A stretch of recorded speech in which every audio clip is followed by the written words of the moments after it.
Queridos amigos, bienvenidos a su programa donde Dios llora.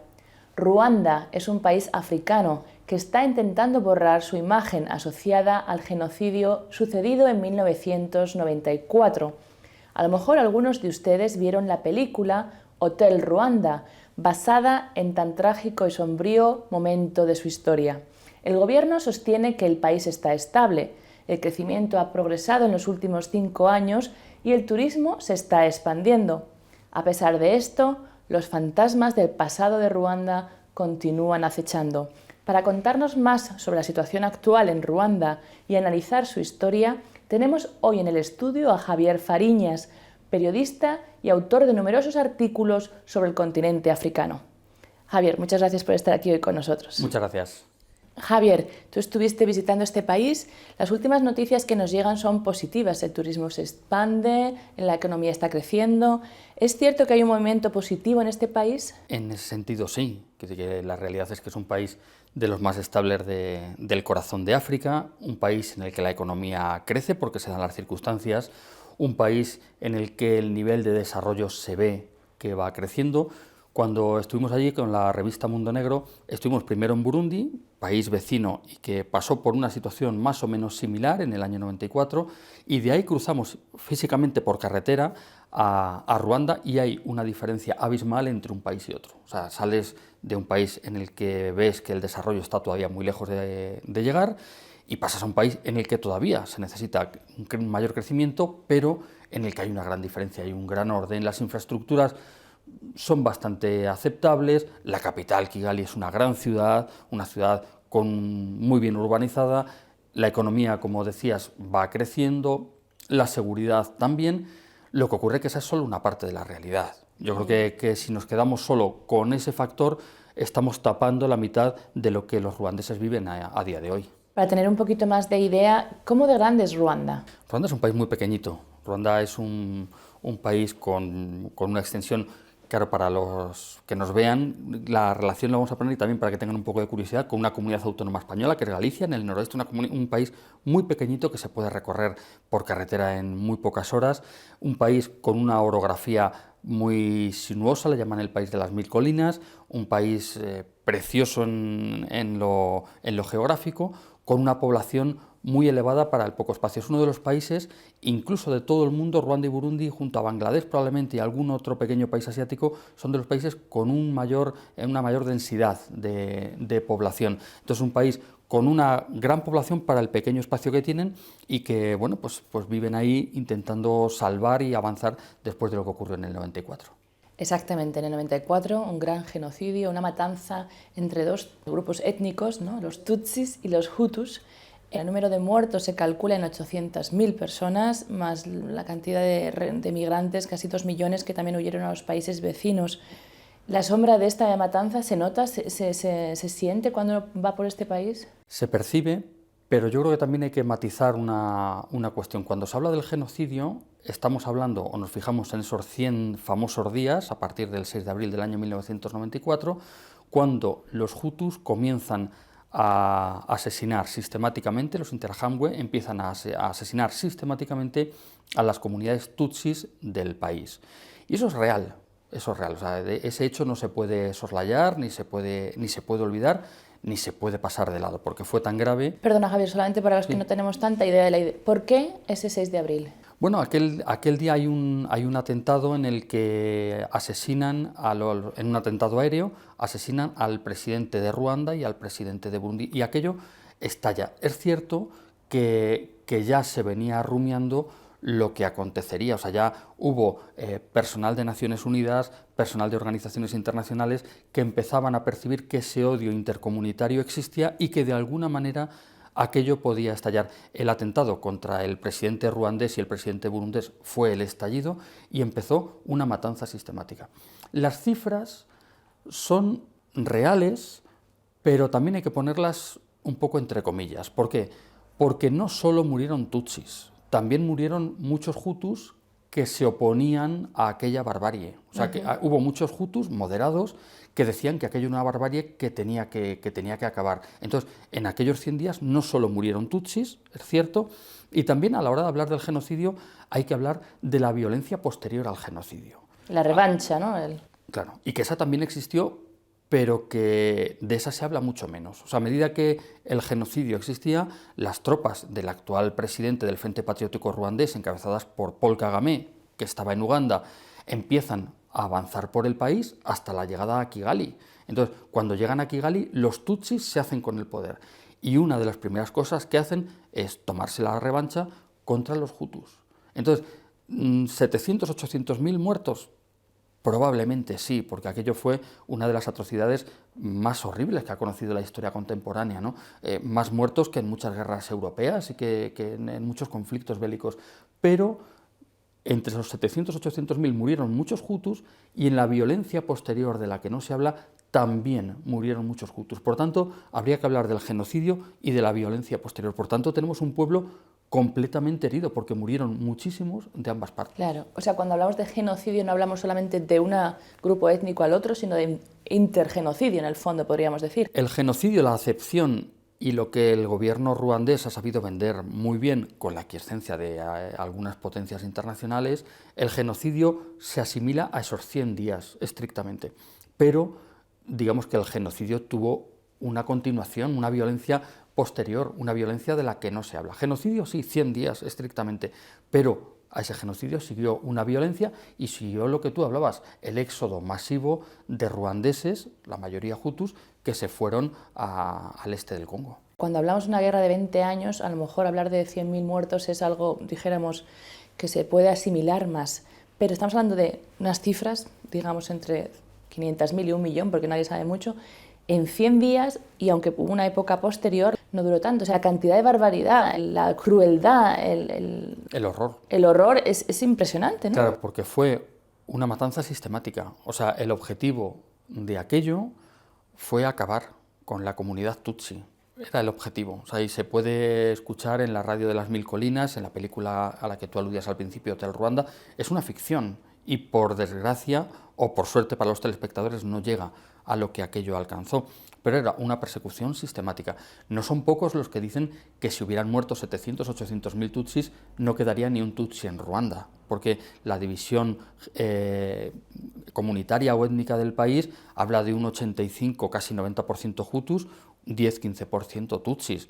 Entonces, bueno, las cifras pueden ser esas, englobando a todos, pero era la persecución y el aniquilamiento de una comunidad. ¿Por qué? Porque los hutus, que son la mayoría sociológica del país, casi desde tiempo inmemorial, pero sobre todo desde los tiempos de la colonia belga, han sido sistemáticamente oprimidos por los tutsis. Son minoría, pero tienen los grandes centros de poder, los puntos neurálgicos del país de control, la policía, el ejército. El poder, en definitiva, pues lo han tenido los tutsis, y llega un momento que los hutus, pues al final, pues estallan. No se justifica de ninguna manera, pero yo creo que también hay que ver un poco la historia para ver de dónde viene el odio y por dónde escapa al final. Claro. Has contado de la cantidad de desplazados internos, pero también de gente que tuvo que abandonar el país, primero por miedo a la matanza y luego por miedo a la represalia. ¿Cómo es esta situación ahora? ¿Siguen existiendo campos de refugiados? ¿Se atreve la gente a volver? Bueno, yo creo que es una pregunta que había que hacer a cada uno de los ruandeses que se fue. Evidentemente ha habido gente que ha vuelto. Evidentemente también hay mucha gente que sigue en los campos de refugiados del este del Congo, gente que ha salido a otros países y que ya no ha vuelto. Hay un exilio o un desplazamiento de ruandeses por muchos lugares del continente y de fuera del continente. Y yo ahora, por ejemplo, hace poco que he vuelto de Mozambique, en un campo de refugiados cerca de Nampula, en Maratane, pues nos encontramos con que había prácticamente 3 grupos por su procedencia. Había congoleños de República Democrática de Congo, había burundeses y también ruandeses. Y paradójicamente coincidió nuestro paso por Mozambique con la llegada del presidente ruandés, Paul Kagame, de visita de Estado, y uno de los asuntos que trató con el presidente mozambiqueño fue el retorno. El retorno para ser juzgados de aquellos ruandeses que probablemente pudieron estar implicados en el genocidio. Por tanto, hutus a los que se acusa de participar en el genocidio. Evidentemente los ruandeses que están en Maratane, en Mozambique, han dicho que no vuelven. ¿Por qué? Porque el país, de alguna manera, si se me permite la expresión, es un poco revanchista. O sea, el país está juzgando y señalando con el dedo a los hutus. La justicia no señala con el dedo a los tutsis de la violencia posterior. Entonces, claro, los hutus se ven señalados, se ven como únicos culpables de aquello que sucedió. Exactamente, es la pregunta que yo también te quería hacer, porque normalmente en un país que ha sufrido una guerra civil o un conflicto entre dos partes, existe un proceso de reconciliación, de perdón. Tenemos el ejemplo del proceso de Sudáfrica, después de todo lo que también allí pasó en la historia del apartheid. Pero en Ruanda la palabra reconciliación y perdón parecen que solamente es bastante superficial, no se ha oído perdón por ninguna parte, ni existe... se ha tapado un poco todo lo que pasó en lo que es números, en lo que es... Existe una historia, una política histórica escrita por los que ahora tienen el poder. ¿Cómo es esto de perdón? ¿Cómo lo ves tú desde el punto de vista de alguien que viene de fuera? En Ruanda la historia se ha escrito como en cualquier parte del mundo, lo han escrito los ganadores. Y lo ha escrito el Frente Patriótico Ruandés y el gobierno de Paul Kagame. Entonces han escrito la parte de la historia que, siendo real, repito, o sea, yo creo que no hay que menospreciar eso. O sea, que hubo un genocidio contra los tutsis, es real. Pero no es solo esa historia. Esto es como si contamos un partido de fútbol y solo contamos los goles de nuestro equipo. También hay que contar los goles del contrario. Entonces, por ejemplo, en todos los memoriales que hay a lo largo del país, solo hay víctimas tutsis. Solo. Todos los memoriales, lo ves por las fotografías, lo ves por los nombres y lo ves por quien te lo explica, solo hay muertos tutsis. Parece que solo asesinaron a tutsis. Esa gente murió, evidentemente, pero solo. Entonces, claro, cuando hay una visión tan unilateral, el perdón y la reconciliación es muy complicado. Porque yo creo que el perdón y la reconciliación deben ir, eso como don de Dios, evidentemente, y como actitud personal, evidentemente, pero el perdón y la reconciliación deben de ir acompañados de la justicia. Y la justicia empieza por la verdad. Entonces, negar, o sea, sobre todo porque hay una actitud que es el negacionismo. O sea, aquel que niega o que pone en cuestión la versión oficial puede pasarse años y años en la cárcel. O sea, tenemos políticos, tenemos cantantes muy famosos, Renato Quisito, que están en la cárcel. ¿Por qué? Pues por poner en cuestión la versión oficial o por decir que el país tiene que reconciliarse y perdonarse de verdad, no a base de los libros de historia y de los memoriales únicamente tutsis que hay por todo el país. Incluso yo escuché que la palabra tutsi y hutu son palabras ya no-go, no se puede usar esas palabras. Por otra parte, tú me contabas que se reconoce perfectamente quién es tutsi y hutu solamente con la apariencia física. Claro, la fisonomía de los pueblos es muy distinta allí, que simpáticamente y de alguna manera a los tutsis los llaman los electricistas porque son más alargados. Cualquiera que busque en internet la cara del presidente o la figura del presidente Paul Kagame, la figura muy estilizada, muy delgadito, eso como si los hubieran casi estirado un poco, ¿no? Mientras que el hutu es más redondeado, más bajito, con la cara más gordita. Bueno, que se los ve. Es verdad que hay matrimonios y familias mixtos de ambas comunidades, pero la apariencia, la fisonomía es muy clara.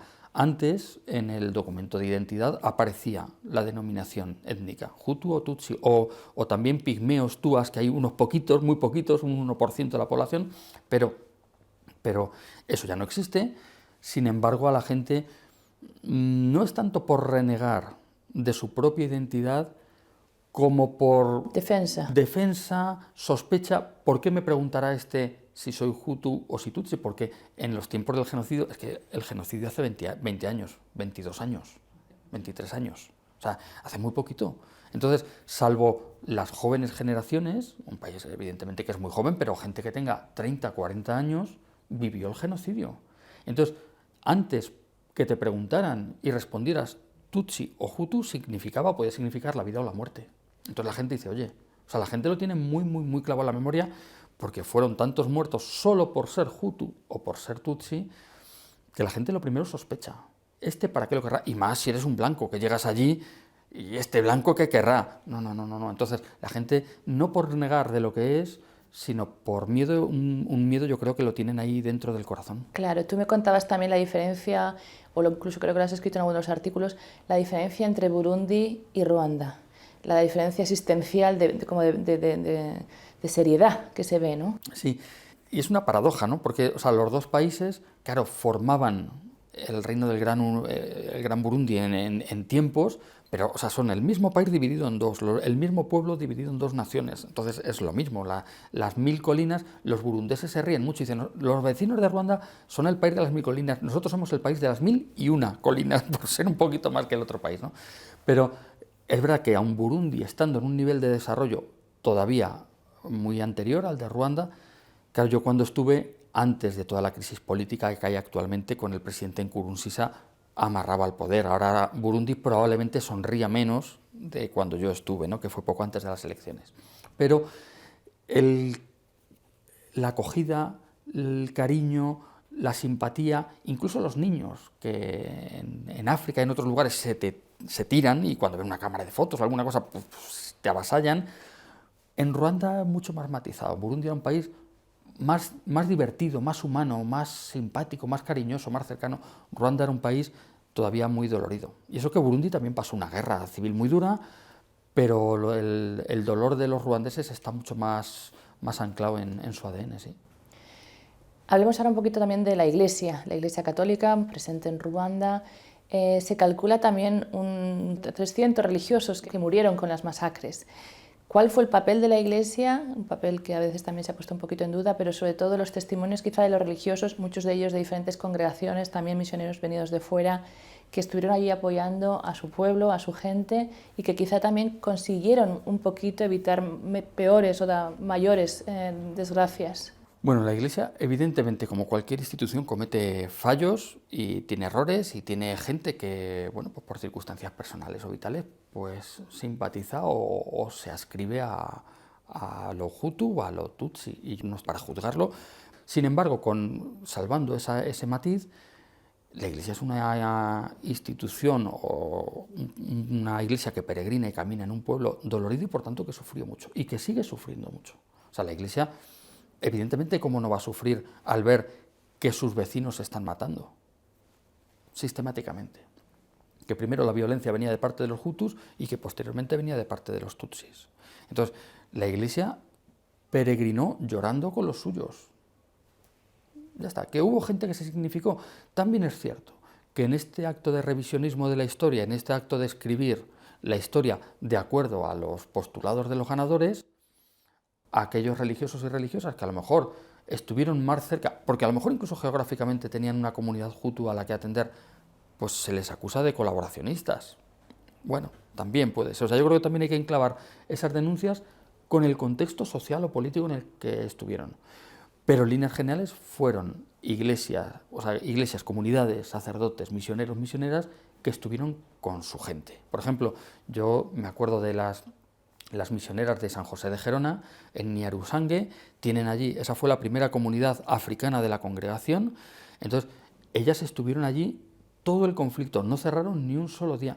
En aquellos 100 trágicos días tuvieron la oportunidad, también el empeño, los arrestos, de quedarse allí atendiendo a enfermos hutus y tutsis. Primero, cuando los hutus llegaban contra los tutsis, atendieron a heridos mayoritariamente tutsis. Cuando llegaron las revanchas, pues ellas siguieron atendiendo a hutus y a tutsis, a pesar de que unos y otros les, entre comillas, animaban a que les dejaran a ellos al cuidado del dispensario. Ellas dijeron, no, nuestra labor es estar aquí con unos y con otros. ¿Eso qué ha valido? Pues que las misioneras de San José de Gerona hayan sido algunas de las que no tuvieron que salir del país o no se vieron obligadas a salir del país. Incluso hubo misioneras españolas que evidentemente el gobierno español las llamó para abandonar el país porque su seguridad corría gravísimo peligro y ellas optaron por quedarse y sobre todo se quedaron por sus hermanas hutus y tutsis de la congregación que estaban allí y que sabían que si las dejaban solas pues podían ser algunas más de ese elenco de víctimas. Entonces ellas se quedaron, optaron por quedarse y al final las circunstancias demostraron que tenían que quedarse porque se quedaron por todos. Seguro que de estas historias hay bastantes que podríamos contar, pero vamos a ir también a otro lugar clave, emblemático de Ruanda, como es Kibeo. un lugar de apariciones marianas. Son las únicas, pienso yo, reconocidas oficialmente por el Vaticano. Las apariciones fueron en los años 80. Tú estuviste en este lugar, pero antes de hablar de este sitio, vamos a ver un pequeño documental que hemos preparado explicando un poquito la historia de Quibeo y de estas apariciones. En 2003, la Iglesia Católica reconoció oficialmente una serie de apariciones marianas que tuvieron lugar en una pequeña ciudad llamada Kibeho, en el suroeste de Ruanda. 3 chicas jóvenes, Alfonsine, Nathalie y Claire, tuvieron varias visiones.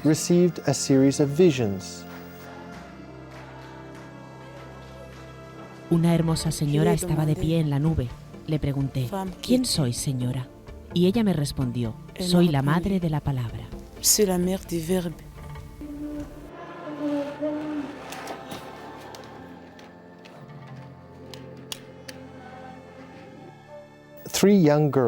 Tres chicas jóvenes tuvieron visiones sobre su propia vida espiritual y sobre la vida espiritual de la comunidad, pero después hubo una serie de visiones impactantes y oscuras sobre una tragedia, una violencia que iba a visitar el país. De hecho, unos 10 años después, estalló la guerra civil en Ruanda entre Hutus y Tutsis, que culminó en un genocidio que acabó con la vida de 800.000 personas. Estas manchas moradas, de las cuales hay muchas en los muros de esta iglesia, señalan dónde los bandidos Interahamwe hicieron agujeros para llegar hasta la multitud de gente que se había refugiado dentro de la iglesia, intentando escapar a una muerte horrible. Los bandidos lanzaban granadas a través de los agujeros o disparaban sus Kalashnikov o sus ametralladoras, y al final rociaron con petróleo y prendieron fuego.